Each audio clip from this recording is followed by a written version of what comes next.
কোনো বিচার হয়নি। আমি ধিক্কার জানাই, আমি লজ্জিত। আমি বাংলাদেশের একজন নাগরিক, যে দেশে একটা বাংলাদেশে একটা নারীর কোনো নিরাপত্তা থাকে না। বাড়ি থেকে বের হলে সে পুনরায় বাড়িতে ফিরে আসতে পারবে কিনা এটার কোনো নিশ্চয়তা নেই।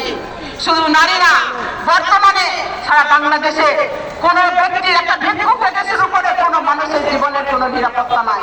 আমরা এইরকম বাংলাদেশ চাইনি। আমরা আদিবাসীরা লড়াকু, আমরা ব্রিটিশ বিরুদ্ধে আন্দোলন করেছি। আমাদের বাংলাদেশে যে কয়টা আন্দোলন হয়েছে, টঙ্কা আন্দোলন, তেফাদা আন্দোলন, এই আদিবাসীরা সেখানে অংশগ্রহণ করেছিলেন।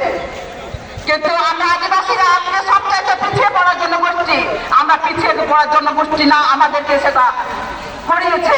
তাই আমি বলতে চাই, আমরা শান্তিপূর্ণ মানুষ, শান্তিপূর্ণ ভাবে চলতে চাই, স্বাধীনভাবে আমরা বাংলাদেশে বেঁচে থাকতে চাই।